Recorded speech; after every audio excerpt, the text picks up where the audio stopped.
Yo no me...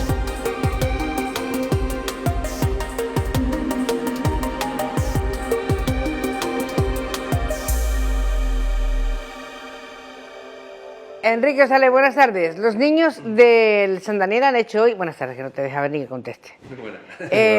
Los niños de Sant Daniel están en la ribera hoy haciendo snorkel. Ahora se han puesto por primera vez un traje de neopreno, han visto los peces, se han sumergido y bueno, yo creo que se han debido sentir como Colón cuando descubrió América. Una cosa espectacular. Esa es una buena idea por parte de los coles, ¿no? Total, vamos, cuanto más gente seamos, cuanto más personas o ciudadanos nos guste el mar, el medio natural, pues más lo cuidaremos, más conoceremos de él, más dudas tendremos sobre él y más estaremos encima, supongo. ¿Qué edad tenías cuando te sumergiste la primera vez? Estos niños son muy pequeños todavía. Bueno, yo es que buceaba en el barrio, digamos, allí en Benítez, hacíamos pesca submarina, los trajes, las gafas y el tubo. ¿No? Sí, eso desde siempre, porque vamos, en la playa hemos hecho más ahora que entre la abuela por la mañana y mi madre por la tarde. Y después con botella, en ese momento era hasta los 16 años, que era la primera vez que te dejaban hacer el curso. Entonces yo hice el curso con 16 años, creo, o que en 15 y pasaba 16 en verano. ¿No te preguntas alguna vez si te vas a tener escamas al final? ¿O no? Ojalá. O sobre todo banca, para no tener que estar... Ojalá, sí, ¿te gustaría ser un pez? Bueno, sobre todo lo que no me gusta es estar cargando botellas, subir botellas, el tiempo de la botella, y que es lo que nos limita, el aire que llevamos encima. Entonces muchas veces te gustaría estar más tiempo allí. ¿Cuál es el tiempo máximo que has estado debajo de agua? A ver, eso depende mucho de la profundidad, ¿vale? Cuanto más profundo esté, menos tiempo puede estar. Claro. Nosotros que a veces estamos trabajando, por ejemplo con Celeste, que alguna vez ha estado hablando con nosotros en sus estudios, estamos trabajando en el puerto de la línea o en el puerto de aquí, que estamos a 3 o 4 metros, pues a lo mejor podemos estar 1 hora y media o 2 horas trabajando con esa misma botella, porque estamos a poca profundidad y no se consume tanto aire como a mucha profundidad. Entonces eso, digamos, como de mucho tiempo, como tú me has preguntado, mucho tiempo, pues trabajando en el puerto de la línea. En el puerto de la línea. Bueno, la semana que viene tenemos jornadas. Sí. Y vais a estar incluidos porque os han invitado, ¿no? Sí, nos han invitado a mi compañero Afri Espinosa, catedrático, y mi director de tesis, y a mí para hablar de los estudios que hemos estado haciendo aquí, de las últimas publicaciones que hemos hecho, en este caso, de lo que llevamos el tema de la patela ferruginea y de la población. ¿No te da alegría que esto salte en una jornada, que en un artículo internacional, cuando no sabíamos ni que la patela se tenía que cuidar? Hombre, personalmente lo que más me gusta es verlo publicado en una revista científica, pero sobre todo por el esfuerzo que eso lleva para ya no solamente publicarlo, desde que tienes la hipótesis y la idea hasta que eso se ejecuta en los muestreos, lo escribes, lo llevas en inglés, lo mandas allí, te dicen qué es lo que está bien y lo que está mal, discutes con otros expertos en... O sea, que eso se lleva años. Entonces, eso no hasta que cuando lo veas publicado dices, no me lo creo, ¿sabes? A ver, no le mandas un articulito y ellos te dicen venga para adelante, ¿no? Todo eso hay que contrastarlo. Claro, lo que hace la revista, de hecho es un tema candente en pero vamos, que podríamos estar aquí hablando de eso. Una revista lo que hace es después mandárselo a 2 expertos que lo hacen gratis, porque si no no hay un cambio monetario, y ellos evalúan el trabajo. Y lo primero que es si es apto para esa revista o no, depende de la revista, cada uno es muy específica en una temática. Y entonces te pueden decir que si está bien, está mal, o esta parte no está bien, o aquí hay un fallo, o está muy bien, o el inglés es muy malo, que es lo que nos suele pasar a nosotros. Que también pasa. La más importante, la revista de mayor difusión, la que más, no sé cuál es. Es que eso depende de tu campo. No, de tu campo de la ciencia. Es decir, no es lo mismo, te voy a decir, hablar de peces, o si es de conservación, pues puede hablar de peces y de lapas, por decir un ejemplo, o en ciencias que hay muchas ramas. Nosotros pues hay alguna que hemos publicado que es de temas de gestión, como el tema de microreservas, de crear una nueva figura de gestión marina, pues eso era una revista que hablaba de gestión y de leyes para la gestión. Entonces ahí entró ese tipo. Pero que depende del campo de la ciencia. Bueno, pues estáis invitados a estas jornadas y a ver quién viene y por qué, y qué vais a hablar y qué vais a tratar, después de vuestra investigación continua, porque tenéis una investigación sobre la lapa, ¿no? Claro, en concreto, nosotros ahora comentaré, de hecho nunca habíamos hablado de este tema y de este trabajo aquí cuando hemos venido o han venido mis compañeros, pero bueno, la idea es eso, que la semana que viene hay jornadas, que en concreto ya son 15 las que se han hecho, desde 2003, que fueron las primeras en el tema de medio ambiente, o sea que la sección de ciencia, poco a poco... Sí, funciona y bueno, al final también es de agradecer, ¿no?, que traiga gente Sí, que ha estudiado y que en 45 minutos te expliquen 3 años de estudio, ¿sabes? Y te vayas tú de allí, pues la verdad que está muy bien. Es complicado, ¿sabes? muy complicado elegir, ¿no? Sí, sí, y además, bueno, se te va de allí siempre aprendiendo algo nuevo. Entonces, bueno, yo, por ejemplo, que viene gente a hablar de aves o cambio climático y en los bosques, obviamente yo no tengo ni idea, pues de estar allí sentado 45 minutos, la verdad que uno se va quedando con algo, se va quedando con algo. Bueno, puede ir todo el mundo a las jornadas, no solo los expertos. El que tenga interés puede sí, total, son de divulgación. Y de hecho después el fin de semana organizan un viaje, que por ejemplo este año no puedo ir. Nos lo contó José Luis, y madre mía, qué pena perderlo. De hecho es que además, por ejemplo, cuando yo pude ir, fui con este hombre, con Alejandro, que es experto en aves, y claro, tú que vas por el bosque, de allí, en este caso de Marruecos, más perdido que nada, y ese hombre hablando de el pájaro que estáis escuchando, está el pájaro que está en época de reproducción, yo qué sé, ¿sabes? Es que flipábamos.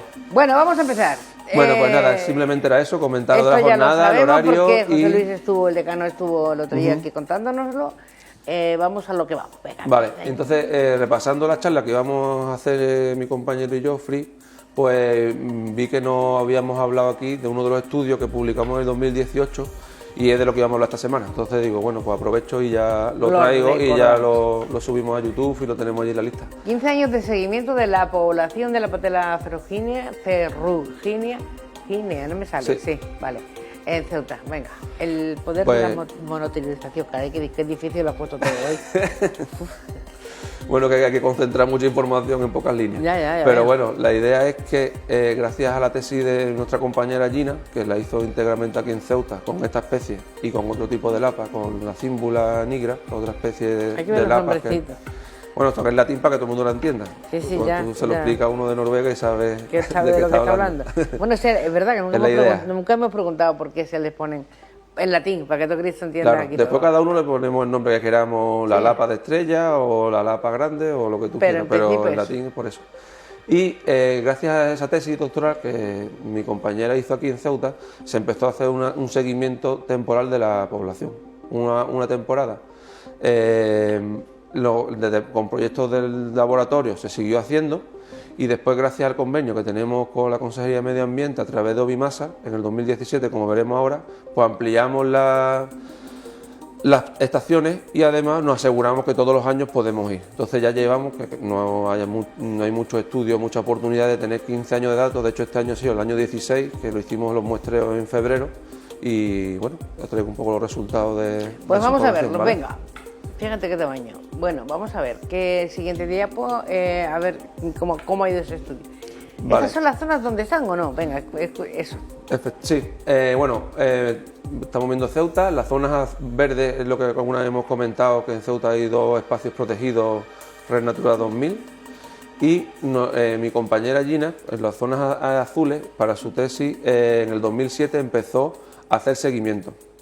¿Vale? El seguimiento de la población de esta especie, lo que se hace es, en cada una de las zonas, por ejemplo, la zona de la pota, del Narigado, en la playa, pues hay 3 sitios, 3 transectos de 10 metros en el que vamos todos los años. Y medimos, tallamos con calibre los individuos de la especie que vemos allí, de patela. La idea es ir siempre a los mismos sitios, a los mismos metros, para que vayamos viendo cómo evoluciona la población. Gracias al convenio con Ovimasa, en el 2017 pudimos ampliar las zonas, porque claro, cuando ellos lo hacían, ellos venían aquí 2 o 3 días y ya se iban a Sevilla. Entonces había sitios que no podían acceder, como por ejemplo los acantilados de la Sirena o irse hasta Calamocarro.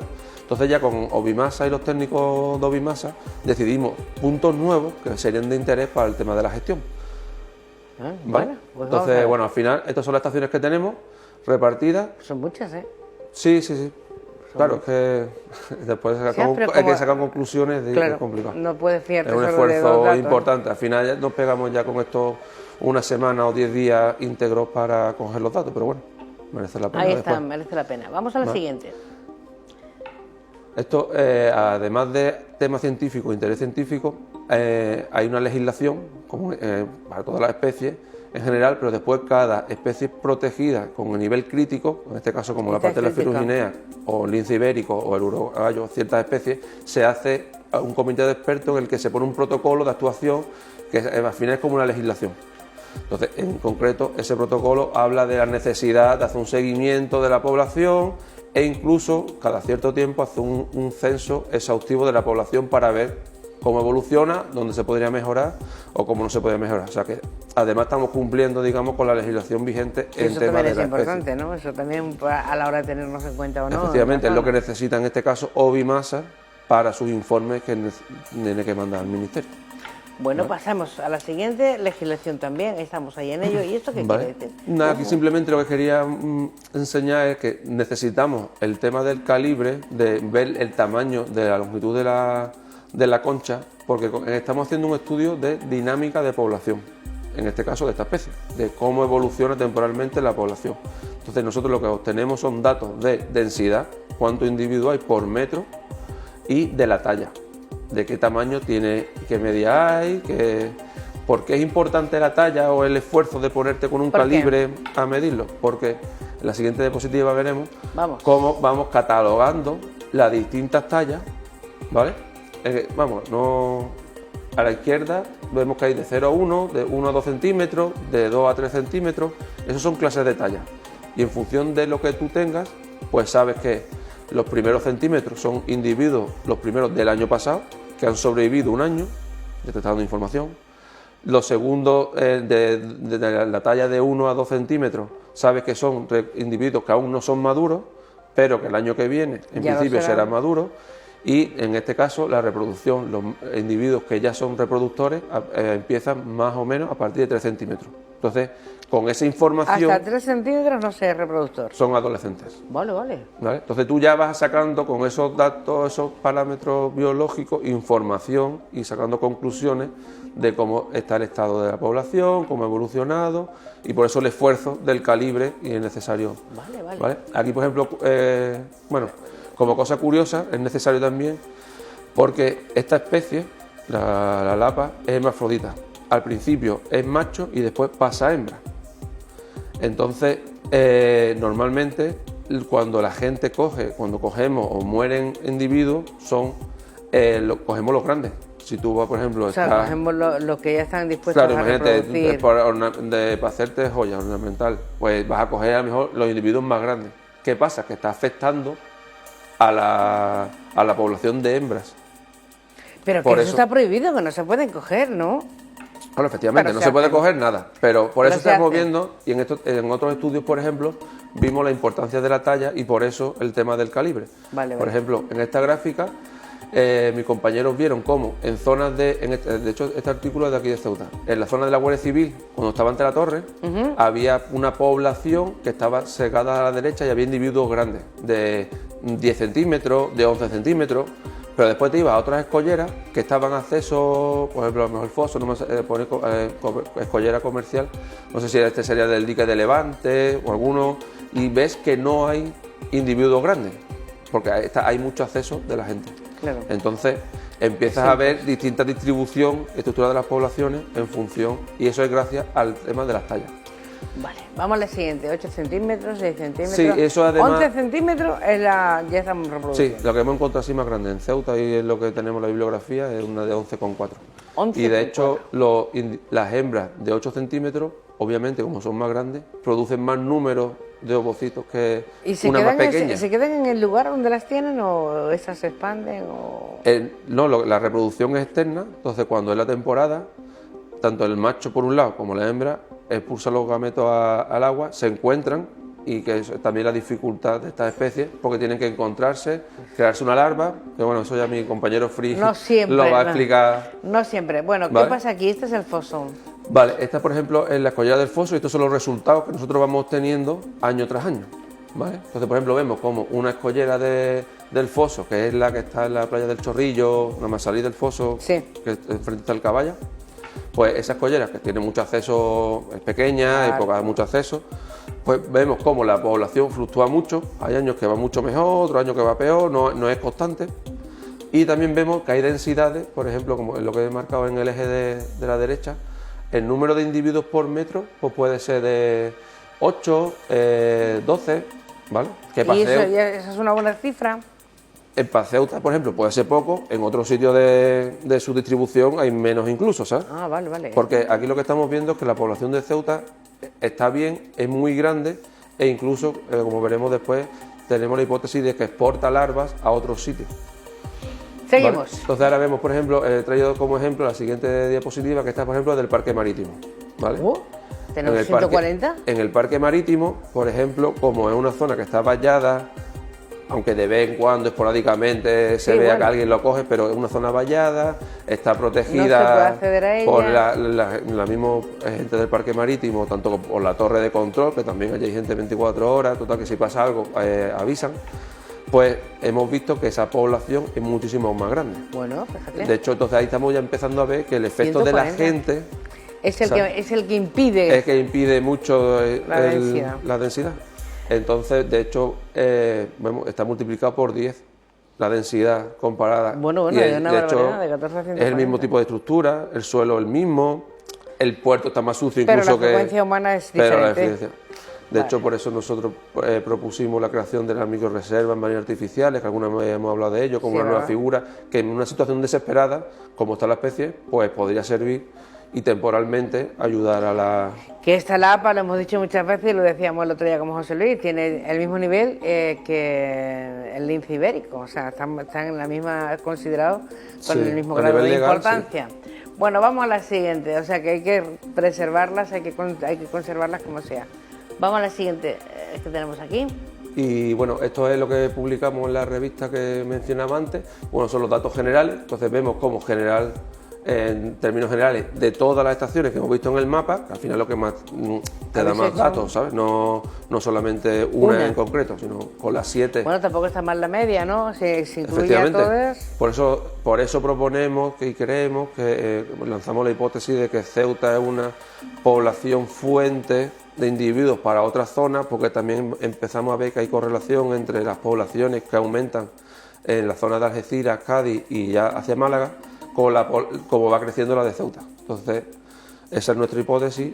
En algunos estudios parece que sí, ¿no? Que sí, incluso por lo que me ha comentado Flick, que está colaborando con la Universidad de Gibraltar, concuerda nuestra hipótesis con los datos que están teniendo ellos allí con el tema de... Qué difícil saberlo todo. De las larvas. Entonces, mía. Bueno, aquí vemos un poco por datos, pues hemos pasado de 4 individuos por metro de media a 18 en el 2022, que fue el último censo no está mal, ¿no? Estamos haciendo en este caso. Digo yo, pero no está mal, teniendo en cuenta cómo va el tema, parece que esta investigación está funcionando. Claro, ¿no? claro. De hecho, por ejemplo, el análisis de viabilidad a nivel ecología, que se extinga la población de Ceuta, sale un dato de que sea del 0,023% de probabilidad que se extinga.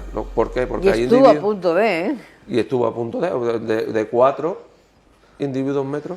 Bueno, vamos a la siguiente. ¿Qué es? Y bueno, se ha extinguido en otras zonas de España. Sí, y si se la siguen maltratando, pues llegará un momento en que digan hasta aquí hemos llegado. Vamos a la siguiente. ¿Qué pasa aquí? ¿Qué cuentas aquí? Pues un poco lo que he dicho de la población de las hembras, que son las de mayor tamaño. De hecho, cuando vemos los datos globales, las hembras normalmente de la población no llegan ni al 10%. Ahora en los últimos años ha pasado del 10% de la población. Eso es lo normal. Entonces, claro, si por lo que fuese se quitan muchos individuos grandes, desaparecerían muchas hembras. No toquen las lapas, no se las lleven, no las usen ni como cenicero ni como colgante, que no las toquen. ¿Vale? Bueno, vamos a la siguiente. Desde luego, la verdad es que no le damos importancia porque a lo mejor al no saber muchas veces uno se equivoca. Vamos a la siguiente diapo. Al no saber podemos cometer errores, pero ya hay mucha información. Ya se está diciendo muchas veces, parece que está funcionando, pero está funcionando sobre todo por la vigilancia que estáis teniendo también. Sí, la concienciación también, yo creo que todo ¿Qué va pasa sumando. aquí? ¿Quién ha reclutado a quién? Pues, y esto también, resultados que tuvimos, es la línea roja es la fluctuación que van teniendo los reclutas, digamos, del año ese que nacen, lo que comenté antes, que eran los primeros... Los pequeñitos. Eso, efectivamente, de 0, digamos, a 1 centímetro de talla. Lo que hicimos fue coger los datos de temperatura, de clorofila en el agua, gracias a los satélites y la página web del puerto, del ministerio y eso, de altura de ola y los datos de precipitaciones, y lo confrontamos con los reclutamientos. Si había correlación o no entre cuando había más reclutamiento, qué pasaba con la temperatura o qué pasaba con la clorofila. Y bueno, lo que nos salió a nivel estadístico, que obviamente habría que hacer un estudio específico para... Eso, claro. Pero lo que parece es que la altura de olas y las precipitaciones del año, digamos, anterior, de cuando los gametos, la larva está en el agua, que normalmente es de noviembre a enero, no afecta en la reproducción y en los reclutas del año siguiente, pero la temperatura y la clorofila sí. Entonces la teoría es que cuanto más temperatura, menos reclutas hay el año siguiente. Entonces creemos, y la hipótesis es que porque hay más clorofila, eso sí hay correlación, y porque habrá más zooplastos, más peces, más alimentos, que claro, alimentos, las larvas también son alimentos de otras especies. Claro, lógicamente es una cadena. Aquí efectivamente. Nos comemos lo uno a lo otro, aunque no lo parezca, ¿eh? Cuando hay más temperatura y más clorofila, hay menos reclutamiento al año siguiente. Obviamente eso es estadística, correlaciones de datos, y habría que hacer un estudio ad hoc, pero bueno, sí, que apunta un poco manera, pues si sigue aumentando la temperatura en el mar, hay muchas especies que ya no solo correrá peligro por el trato que le demos o no, sino por la elevación de la temperatura, ¿no? Claro, las especies se han acostumbrado a unas condiciones, y si eso cambia... Bueno, población fuente, cuéntanos. Y esa es un poco la hipótesis que teníamos, y que de que la población de Ceuta, al ser tan grande y con tantos reproductores, puede ser fuente, que es lo que se llama en ecología, de exportar individuos jóvenes a otras zonas de su área de distribución. Entonces, en este caso nos salían correlaciones con la población de Ceuta, con las de Cádiz o la de Málaga.